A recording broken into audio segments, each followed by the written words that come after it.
In part 2, I want to look at the driver shaft plane in more detail. I've got the single cane in, and that reflects the shaft plane at address. Now, as I said in part 1, when I coil into more upright plane. So I'm going to hit you a shot from this position. There's the shaft parallel with the cane, that's the address plane.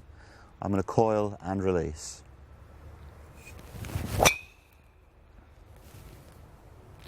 Now, I don't know if the camera's picked it up, but you'll see the board hit withdrawal. Conversely, if I had a fade shot, I think you'll see the shaft stay lower. So here we go, same setup. I'm going to coil and hit a fade, and I expect the shaft to be much closer to the address plane than it was with the draw. So here we go. I've hit down the ball down the middle of the fairway with a hint of left to right spin. So it would be a mistake to replicate the shaft plane impact with the shaft plane at address. At one end of the spectrum with the wedge, yes, you might return to this point, but generally with the longer clubs, the butt of the club and the shaft are going to be higher than the original addressed plane. And again, it varies with the shot.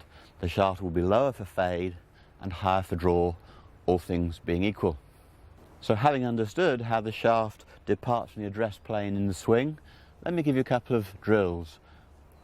Most of them, when hitting the driver, we're looking for more length and more power. So I'm going to give you 2 drills. The first is what I call the 3 hinge drill, and the second drill is called the rectangle drill. So, addressing the ball as normal, you can see the shaft and the address plane are absolutely parallel. My first objective is to hinge my wrist to 90 degrees. And at that point, there's 90 degrees between the forearm and the shaft, and the club is pretty level with the floor. Now what's interesting, if I stick my little finger out, if I rotate around that axis, the butt of the club rises and I get parallel to the optimum biomechanical plane. All I have to do now is turn my shoulder to be in that plane. So just watch that again. We hinge the wrist to 90 degrees. The forearm rotation makes the butt of the club rise towards the biomechanical plane, and then I turn my shoulder to complete that journey. So those 3 elements are there in one. That's a blended backswing, but the drill is showing the 3 components. So what you can say, it's a quarter wrist, a quarter forearm, and half body. Those are the ingredients that make up the full swing.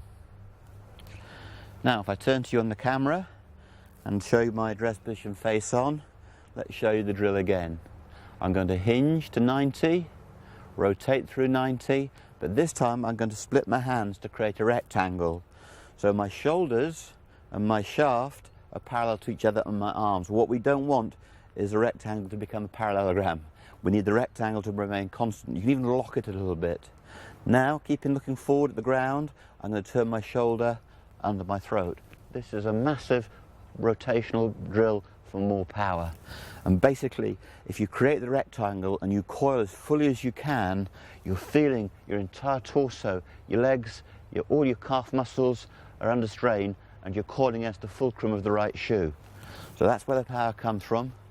As I said in a previous piece, it's like loading or stretching a catapult. It doesn't matter how slowly you stretch a catapult, it will release just as quickly.